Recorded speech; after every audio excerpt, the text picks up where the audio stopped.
So a little bit more about my background. First part of my professional life, I was an airline pilot. Flew big aeroplanes for an airline called Thomas Cook. May even have taken some of you off on holiday at some point in the last 20 years. That's relevant to the role that I have today, in as much as I have a lot of experience of the benefits, but also the risks when human beings have to interact with complicated machines.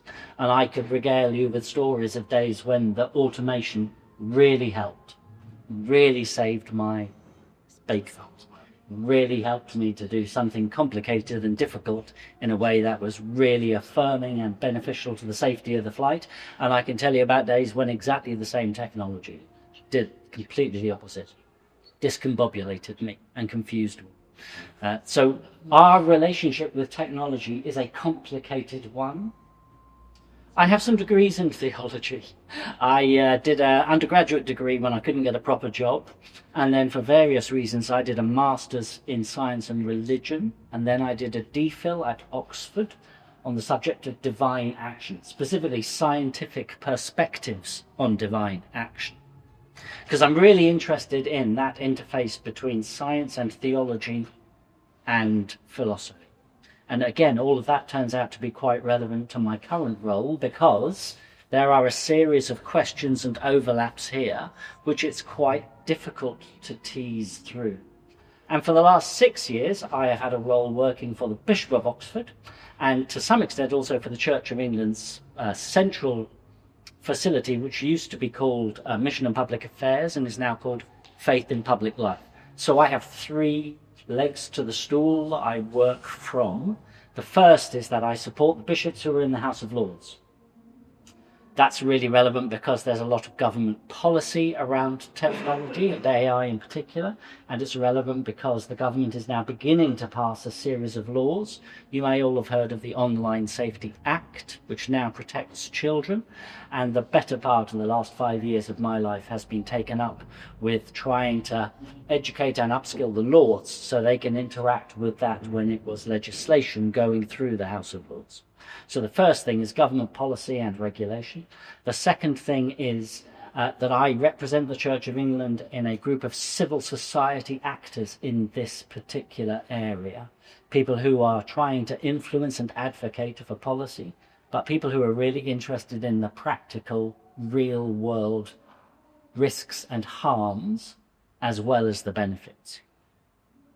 And I have to tell you that the Church of England has a very good reputation at this point, because people think that we know what we're talking about, that we understand the technology, but also they're very, very interested in our ethical and theological perspective. So to my great surprise, I go to public meetings, secular public meetings, and at some point inevitably I'll put my hand up and say, I'm from the Church of England and we think this.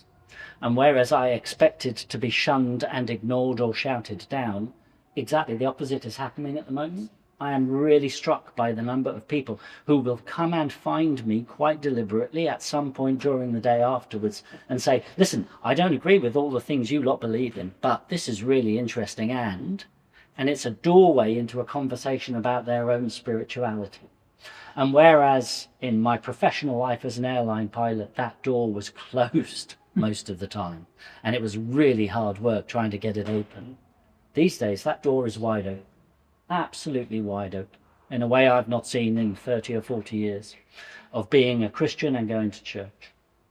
So that is the context in which I stand before you today. Those are my credentials, if you like. I want to talk about technology, I want to talk specifically about AI, but I actually want to bring the technology and theology together. And I want to move from the most general, as the day progresses, to things that are more specific and potentially more relevant to your ministry. So, the pros and cons of AI, a theological perspective. Thank you. I appreciate the invitation and the opportunity to stand here. I have to tell you that it's not always easy to work out how you do a talk like this, for a couple of different reasons. One of which is, I don't know whether you've noticed, but AI seems to mean just about everything to everybody. So it can be really hard, I think, to get to the nub of what the issues are with artificial intelligence. And then, how do we do that from a theological perspective? How in a relatively short space of time, particularly with people who aren't necessarily particularly churched, can I bring together the nub of technology with the nub of theology? I hope I found a way to do it. And you may be, I don't know, either disappointed or relieved to find that it's not this. 2 fantastic deep fake photographs of the previous Pope Francis in a bougie Balenciaga jacket. No, it's not that. Actually, it's this. I'm going to start with the theology first, okay? What is the absolute core of Christianity? The core of Christianity is that however much it may be beyond human comprehension, however much it may be beyond our imagination, God chose to reveal God's self most fully in the form of a human being, Jesus Christ.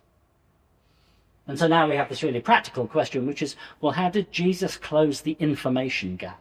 How did Jesus reveal his true self in the most pithy and consistent and concise way to those around him? And one answer, of course, is the 7 great I am sayings in the Gospel of John. And this one, I think, is particularly helpful to us. Jesus said, I am the way, I am the truth, I am the life. A kind of theological algorithm, if you will. And it struck me that we could turn this theological algorithm into a set of 3 questions that we could then ask about AI. What then is artificial intelligence the way towards? What's AI's relationship to truth? And what kind of life does AI enable? So what's AI the way towards? I've already said, one of the most curious things about this landscape, and I've been struggling to understand this for a solid 6 or 7 years now, is the way AI doesn't just seem to represent everything to everybody, but at any particular point on the continuum from, well, it's just a very clever version of Excel, right through to it's going to give us some kind of great techno-singularity. At every point on the spectrum between those, you will find somebody who believes something or other about AI. Why? What is it particularly about artificial intelligence that gives it this quality? And I think there are 2 primary reasons for that. One of which is proximate, but the other one I think is worth teasing out because it goes a bit deeper. So first, the kind of superficial answer that we might be tempted to go to. Over the last 70 years, there's been this great ebb and flow of progress in artificial intelligence. There have been times when it's looked like progress was happening really quickly and really effectively, and huge amounts of money have poured in. I can honestly tell you there has never been a time like the last 24 months. But over this same course of history, there have also been times when it seemed like progress has stalled, when progress is failing, when techniques don't actually deliver what they promise. And at that point, pessimism begins to flow, the money disappears, and those are typically called AI winters. So there was an AI winter in the 1970s. Government commissioned a report from Professor James Lighthill, who was a computer scientist, looking at the state of the field in the 1970s, and James Lighthill wrote a fairly pessimistic report. Now, in the 1970s, these kinds of government initiatives were actually debated on network television. So I want to show you a really short clip. The sound isn't great, but I hope you'll be able to listen. And I want you to listen for 2 things. First of all, I want you to listen for why James Lighthill says he likes the term artificial intelligence. Then he's going to get interrupted by a guy called John McCarthy, who is going to explain why he likes the term artificial intelligence. Okay? Now, what are the arguments for not calling this computer science, as I did in my talk and in my report, and calling it artificial intelligence? It's because one wants to make some sort of analogy. One wants to bring in what one can gain by a study of how the brains of living creatures operate. This is the only possible reason for calling it artificial intelligence. Excuse me. I invented the term artificial intelligence.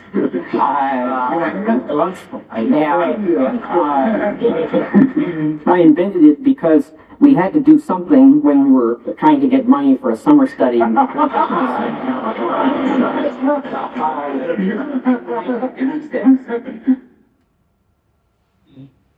Okay, so James Lighthill says AI is just an analogy. And McCarthy says, no, AI is just a marketing term. And we might be tempted to leave it at that. We might be tempted to say, well, it means everything to everyone because it doesn't mean anything at all, and just walk away. But I think there's a deeper thing to see here when we understand that John McCarthy is a product of the 20th century, which is itself a product of the last 400 or 500 years of intellectual thinking, which many people like to call the Enlightenment. And one of the points about the Enlightenment is that science and philosophy and theology have all been carved off into different domains of knowledge. So the reason artificial intelligence can mean absolutely anything to anybody is because science, theology, and philosophy can't agree what artificial intelligence is. And the reason they can't agree what artificial intelligence is because they can't agree what human intelligence is, because they can't even approximately agree or decide what human consciousness is. So, for Lighthill it's an analogy, for McCarthy it's a marketing term, but for guys like this, Yuval Noah Harari, AI is a simile. You and me, we are just warm, wet computers. We are just hackable machines. I'm quoting Harari when I say that.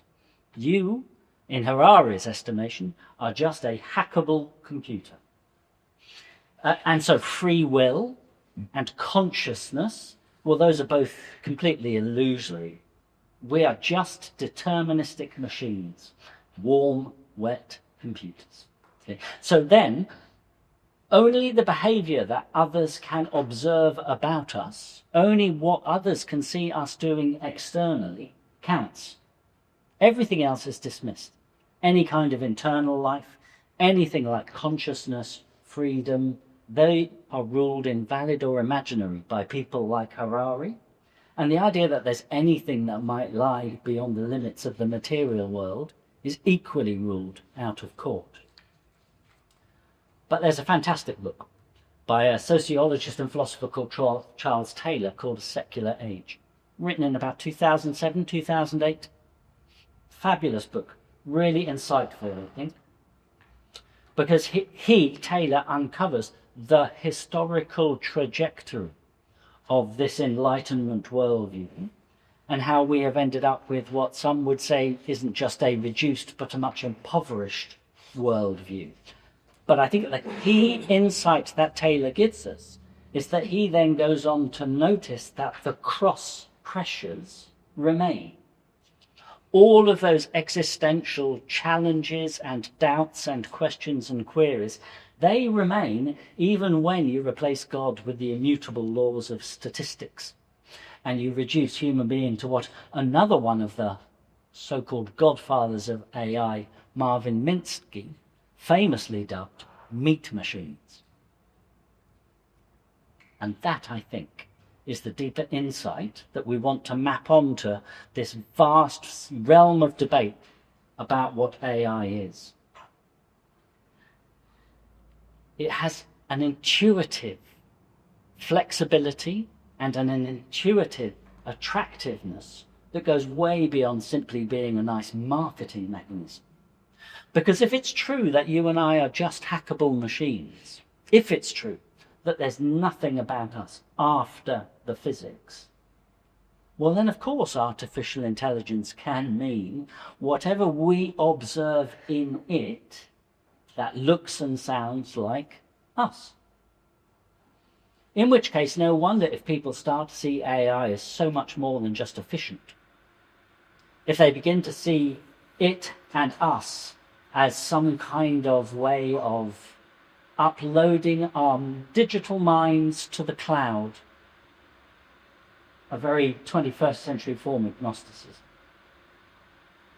Or if they see it as the route to eternal repose, sit back and relax, the AI will look after our every whim as well as our every need. Or for others, it's the route to the cosmically ordained technological singularity. This moment when technology and biology are supposed somehow to meet in some kind of consummate explosion of life and purpose. And for other people, it's just going to be the means of our own destruction. Because we're idiots. And we'll blow ourselves up on the way to creating it either way.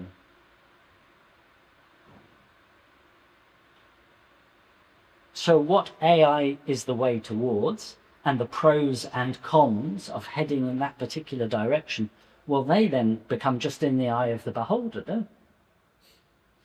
So the AI Pharisees will tout the benefits of transhumanism, and the AI Sadducees will tell you there is no AGI. I'll move on to the second question, but let me make two theological comments, if I may, first. So First, could you just say, you said the second group would say there was no AGI. artificial general intelligence. Okay, I didn't know what the G was. Yes, apologies, I should have explained.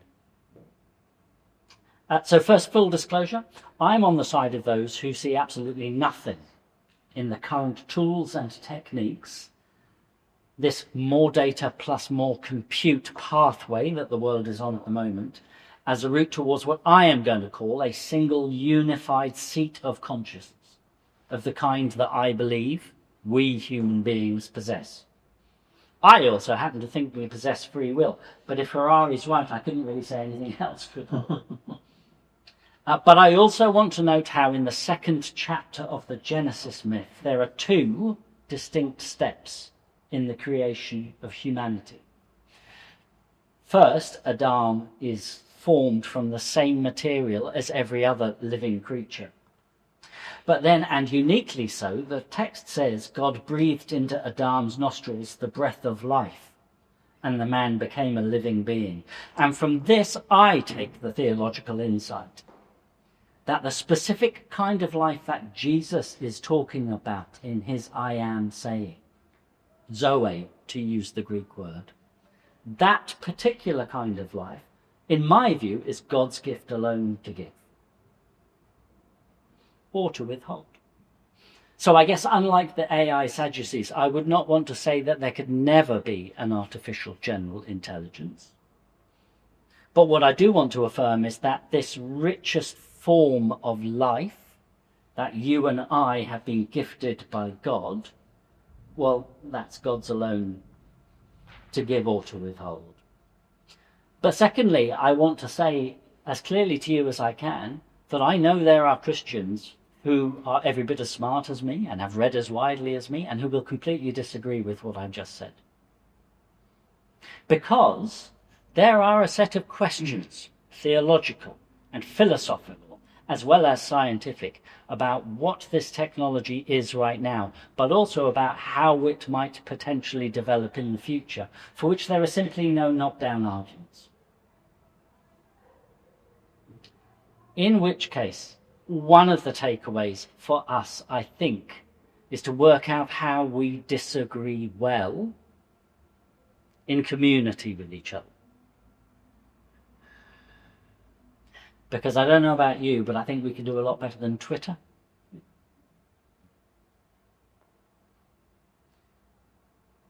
In sum then, what is AI the way towards? Well, whatever kind of AI theist you are, AI for lots and lots and lots of people points the way towards a set of deeper human religious imperatives, whether those are explicit or implicit and unacknowledged. And what about the money? Oh, and what about the power? Well, whether it's public money or private money, you will find that money will always follow the founder's idea of what counts as a pro, whether that be efficiency or salvation or profit or power.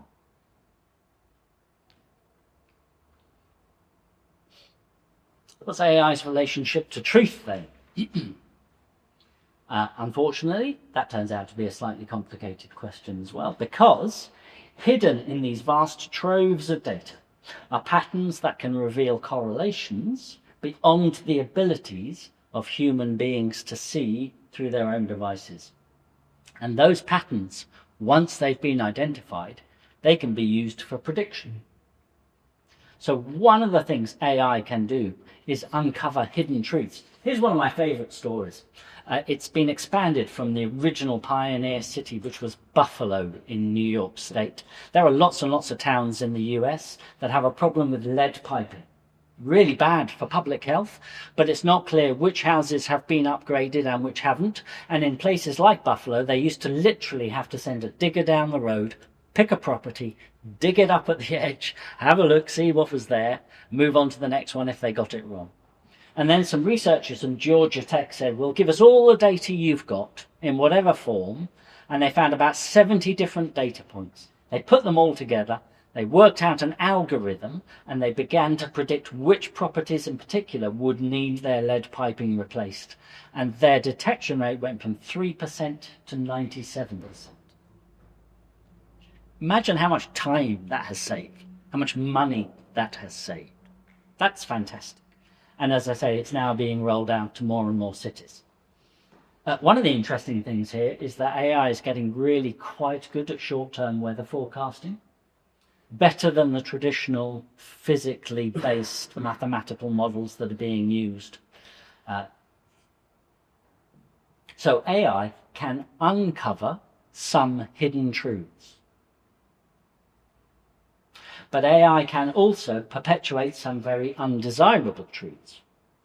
Truths which we as a society ought not to want to more deeply embed in our own societies.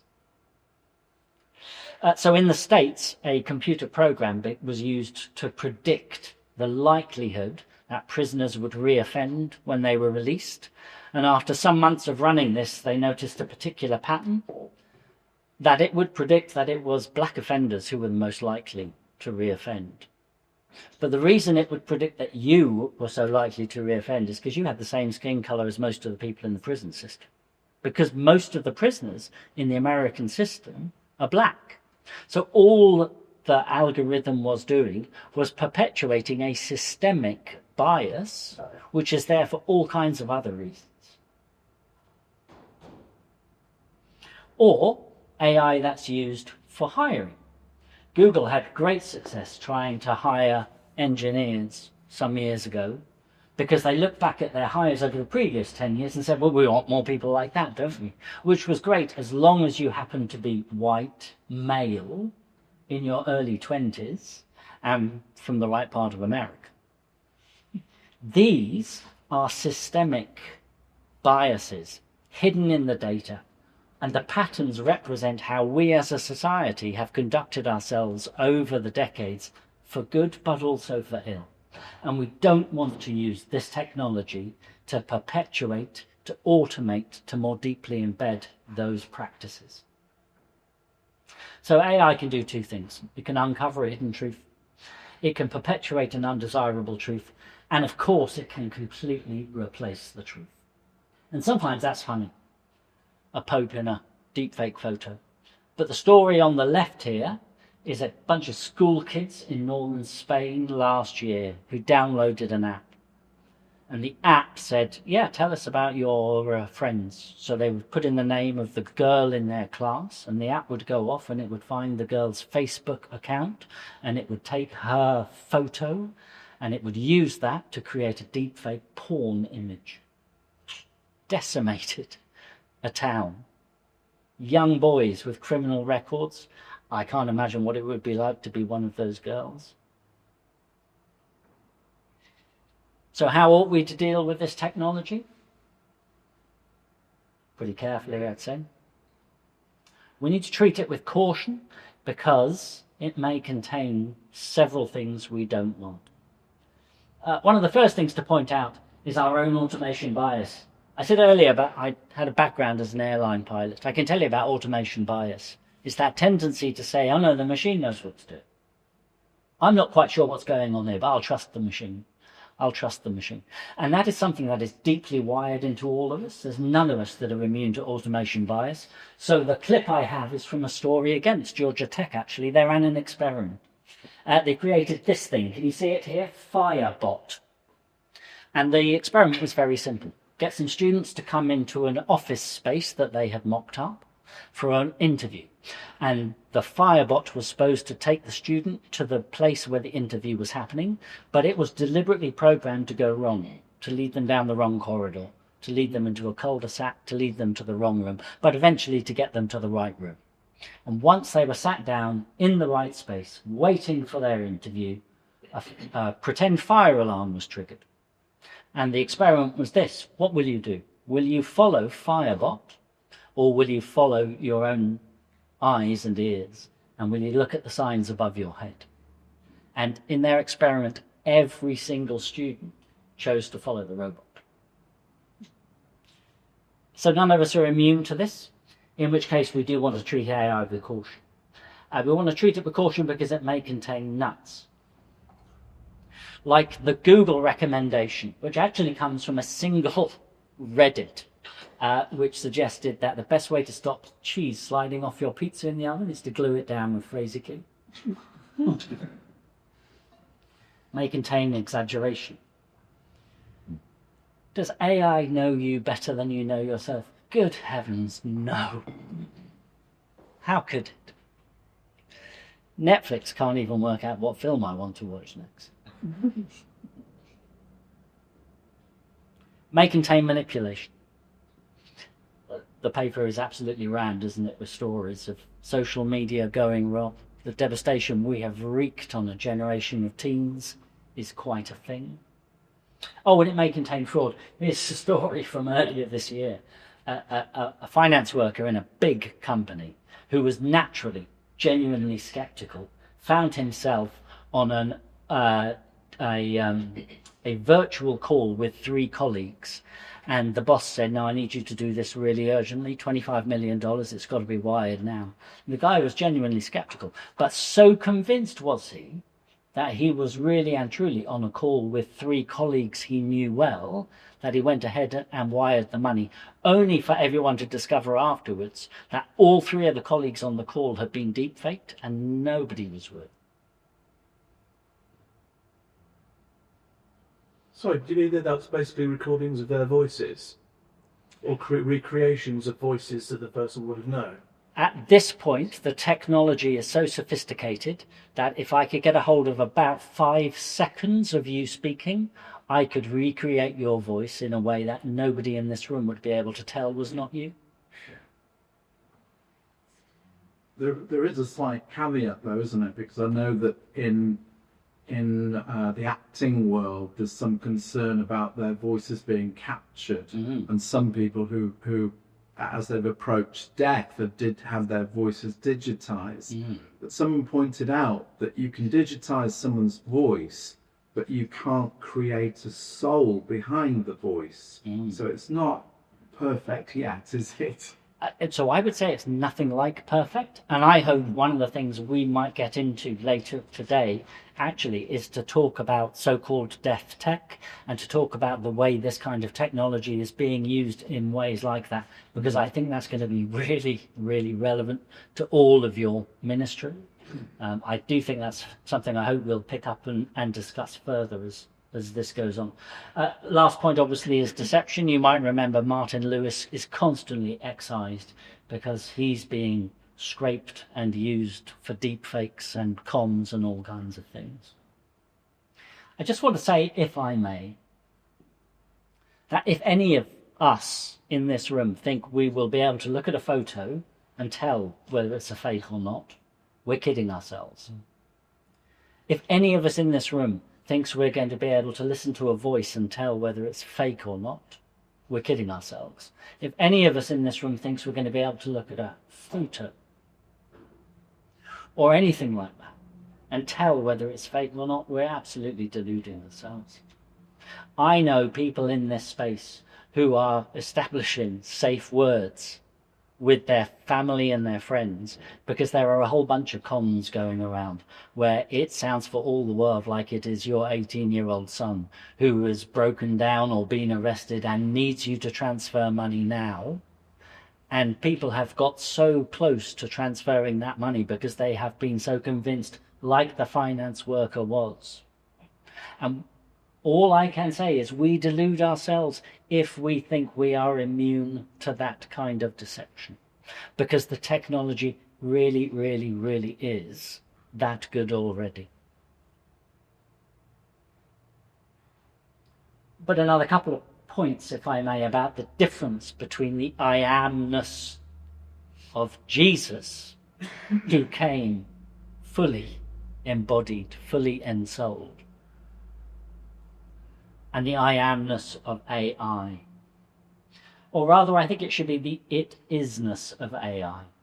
Here's something that the makers of these devices and tools really don't want you to know. They don't want you to know how hungry AI is. They don't want you to know how much energy it takes to run all of those data centers and train all of these models. They don't want you to know how much water it takes. Jesus met a woman at a well and asked her for a glass of water. Claude, ChatGPT, they have no idea they are dependent on electricity or water. But again, to go a little bit deeper than that, I talked about a unified seat of consciousness, which is how I would describe what I think human beings are. There is no unified seat of consciousness when it comes to ChatGPT. Artificial intelligence is an abstract noun. One of the words I really, really like from philosophy is the word reify. It's when you take an abstract concept and you try and you talk about it in a way which makes it concrete or real.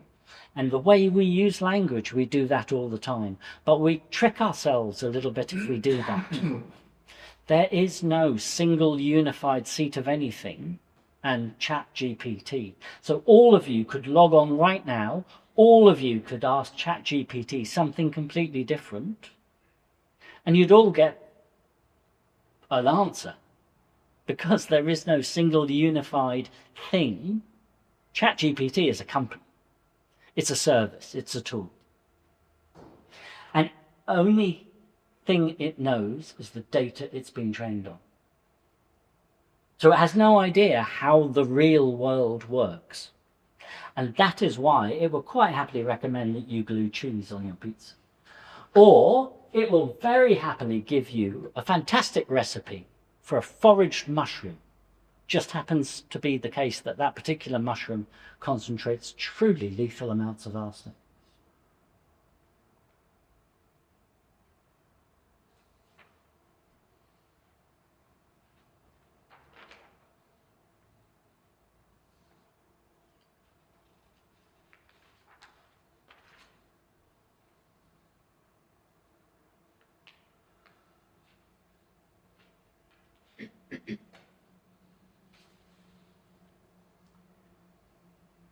What kind of life does AI enable? By now, and given everything that's been said, you won't need me to tell you there are some pros and some cons to this answer. Here are some of the pros, I think. I've never been to Sheffield before. Certainly never been to the Travelodge in Sheffield before. And I got there last night within about 5% of what the sat-nav estimated would be my journey. But the bit that I didn't see is on the course of leaving Oxford to drive up here, my journey was being seamlessly integrated with all the thousands and thousands of drivers around me who were also using satellite nav systems. In order to smooth out the flows of traffic, in order to keep everyone moving broadly as quickly as possible, there's a whole integrated world behind us driving around these days that we don't know, barely notice. But it's one of the reasons why sat-nav is so good these days. It will get you to a place you've never been before. It'll get you there when it says it'll get you there. And it'll do it in a way that integrates your journey with so many people around you. AI is fantastic for keeping us in contact with friends and relatives in other places. AI is fantastic for keeping us in contact and communication with people where we don't even share the same language. Really good these days. At least it is in the majority languages. And AI is really good at opening up opportunities to understand more about the world around us. Identifying plants, identifying insects. It's really good for that stuff.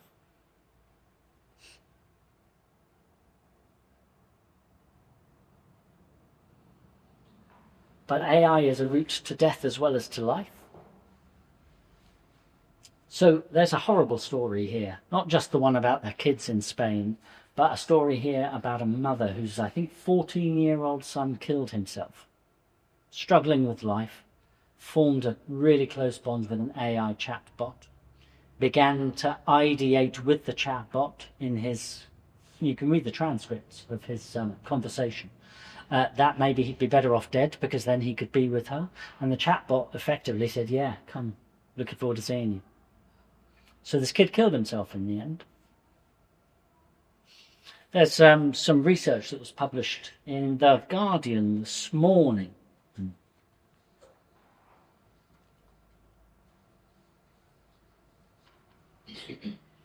Nearly 70% of 16 to 21-year-olds feel worse about themselves after spending time on social media. 50% would support a digital curfew that would restrict their access to apps after 10 p.m. 46% said they would rather be young in a world without the internet altogether. A quarter of respondents spent more than 4 hours a day on social media. 42% of the surveyed people said that they had at some point lied to their parents or guardians about what they did online.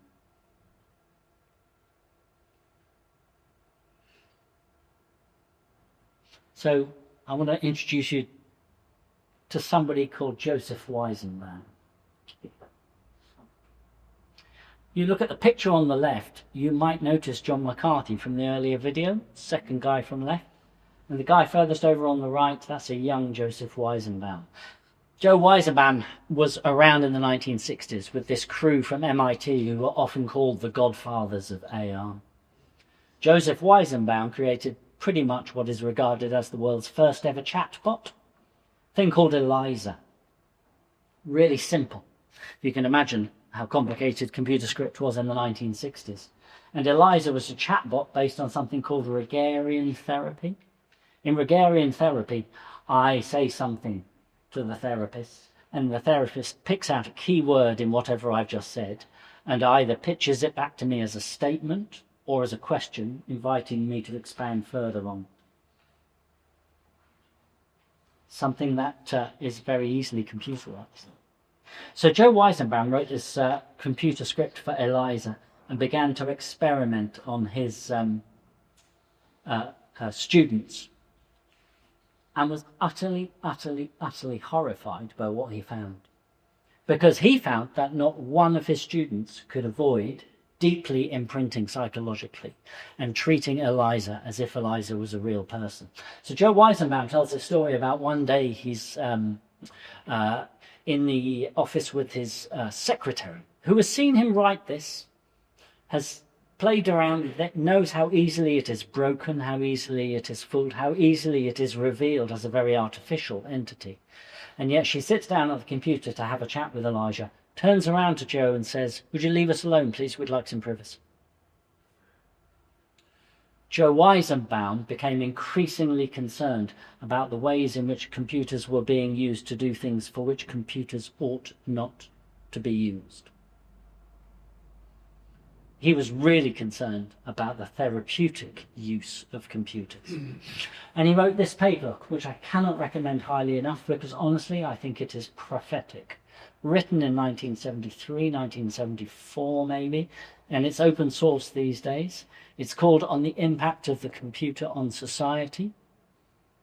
And I recommend it to you because I honestly think this paper is prophetic. What Joseph Weizenbaum says is, well, he says three things actually. He says, it is the indirect impacts of the computer on society that are the most important. And he says in the 1970s, we haven't really seen what those are yet. But I would say that you and I, sitting here today, we see things that he foresaw. The second thing he says is, just because you can use a computer to do some things does not mean you ought to. There are some things computers will be completely capable of doing, and we just should not use them in that way. And the third thing he says is, actually, we have the power of agency.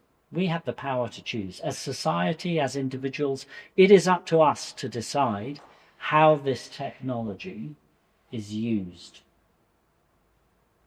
This paper was written, yeah, as I say, 50 years ago. And so here's a little bit of light relief. This is what some young people at least think the world might look like 50 years from now. Wait, Elon has another body? How many does he need? I know, but this one's kind of hot. It's from the post-summer 21-24 collection. Heat resistant. Jealous. Hey, Bezos, you guys are open! We were closed the last 2 weeks. We were rebuilding after the Goldman Sachs water barrier leak. I had no idea I was up on Mars. Actually put me up in Soho House crater. It was just to die for. Have you guys been? Another influencer trip. Yeah, you didn't hear me. Maybelline and Coca-Cola partnered up. They sent us all to the Martian craters to try and bridge the gap between humans and aliens. It was super, super incredible work. Did he just say the A word? We prefer the term non-human here. Was that not in your creative brief? Okay, shut up. Can I just get a water buffalo milk latte with a plentiful Lexapro anti-radiation syrup? Water buffaloes literally just went extinct 5 minutes ago. Did you not hear about Typhoon Zeke? It wiped out that coastal town in Idaho. The one where all the water buffaloes lived. No, that's terrible. Water buffaloes are my favorite. Well, I hope they harvest for the genetic code at least. What other milks do you have then? We only have camel milk. They're so resilient.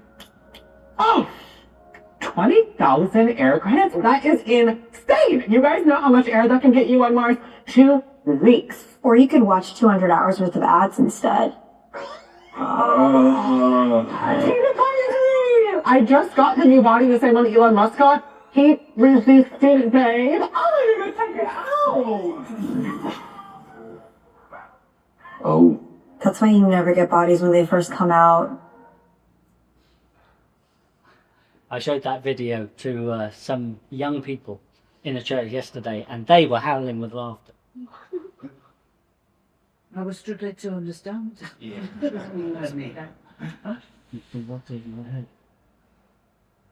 What do I want you to take away from a perhaps quite dense, certainly wide-ranging talk? I think if you forget everything else I've said, I probably want you to hold on to the thing that Joe Weizenbaum said 50 years ago. That it's the indirect impacts of the computer that are going to be the most profound for a society. And this is the stuff that is going to trickle out and seep into your mission and ministry over the coming years. So what we choose to do with artificial intelligence really matters. And it matters because it is the indirect cumulative impacts that have the power to reshape all of us in really profound ways. So how we view our relationship with AI then becomes a crucial, and actually it becomes a theological question. Maybe you've seen this aphorism. I see it absolutely everywhere, online, all the time at the moment. The number of people in churches who come up to me and insist that AI is calling into question what it means to be human.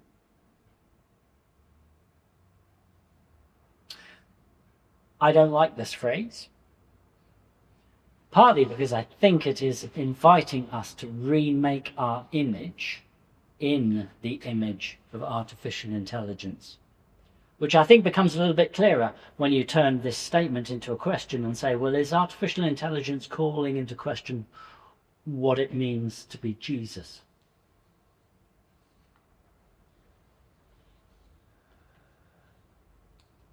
This is an acutely theological question. Whose image are we being made in? Are we being made in the imago AI, or are we made in the imago Dei? There are lots of people who really, really find the imago AI attractive. But we, in this room, we wouldn't do that, would we? We wouldn't put an object between us and God. I mean, that's old school. That's really, really old-fashioned. I think theology used to have a name for that.